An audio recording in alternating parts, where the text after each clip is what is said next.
boa noite. Domínio Público, o seu programa de entrevistas está de volta. Todas as sextas-feiras você confere aqui assuntos da atualidade, a política e a economia, através de entrevistas com convidados muito especiais. E hoje, na série Personalidades Gaúchas, o nosso entrevistado é o coordenador do Movimento de Justiça e Direitos Humanos, Jair Crisco. Ele irá falar sobre o cenário da democracia e dos direitos humanos no Estado e no país. Domínio Público, um programa a serviço da cidadania.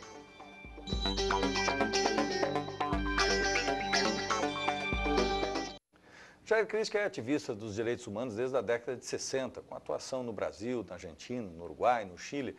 E em 1979, a partir da anistia, fundou o Movimento de Justiça e Direitos Humanos, principal organização não governamental ligada aos direitos humanos, não só na região sul, mas no Brasil.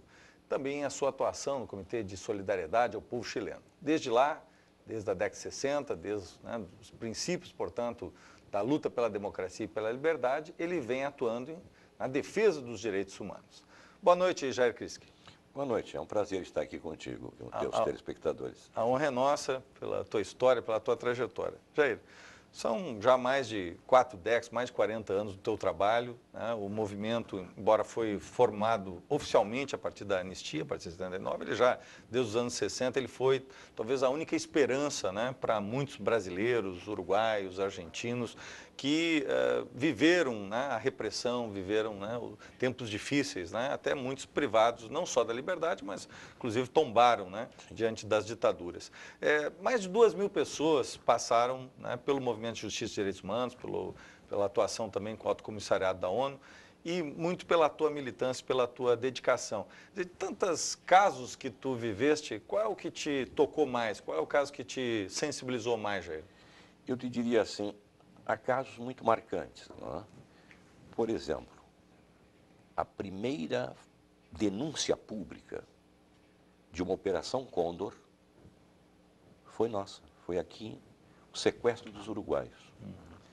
Não é? Algo brutal, acontecido no dia 12 de novembro de 78, em Porto Alegre. Com esta denúncia e toda a luta que se transformou em algo internacionalmente conhecido, não é? Se conseguiu, pela primeira vez, mostrar que havia esta Operação Condor, a colaboração entre os aparelhos repressivos, que de forma absolutamente clandestina sequestravam pessoas e levavam ao desaparecimento. Neste caso, por sorte, com a denúncia, foram salvos as 2 pessoas adultas e 2 crianças. E este foi, assim, um episódio muito marcante. E há um outro, Jair, que é muito interessante. É o biofísico Cláudio Benes, uruguaio. Estava preso num quartel do Exército Uruguai em Montevidéu. E que nós conseguimos organizar a sua fuga e trazê-lo para o Brasil. Ele, a esposa e os 2 filhos mais velhos. Um cientista fantástico, um dos maiores biofísicos da América Latina.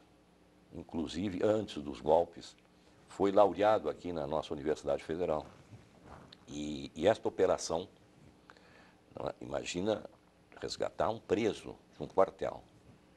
Foi algo assim que nos tocou profundamente, porque não só salvamos um homem, mas pudemos demonstrar a barbárie que eram as torturas no Uruguai, o que se faziam com as pessoas. Então também foi um outro episódio muito marcante. Jair, nós tivemos na Argentina e Uruguai uma quantidade de casos maior do que no Brasil, mas a virulência é comum em ambos. Mas o Brasil teve um papel de destaque na formação dessa doutrina, né? A própria Operação Condor, toda a articulação, na verdade, nasceu no Brasil. E isso muitas vezes fica esquecido, né? É importante resgatar isso, Jair. Eu te diria assim, a sutileza da ditadura brasileira, né, fez com que uma ditadura brutal, a nossa foi uma ditadura brutal, também servisse, não é, de espelho, não é, inclusive de formação de repressores. O Brasil teve muito a ver, por exemplo, com o golpe do Uruguai. O protagonismo do Brasil foi muito forte. E até muito interessante, porque a última eleição em democracia no Uruguai, o Brasil interviu. Há registros hoje, não é uma história, há registros. Porque os norte-americanos abrem os seus arquivos. E abertos os arquivos agora. O encontro do então presidente General Médici com Nixon aonde é tratada a questão da eleição no Uruguai, era a última eleição, a possibilidade da Frente Ampla ganhar as eleições. E aqui no Rio Grande do Sul, os militares elaboraram algo que chamou Operação 30 Horas.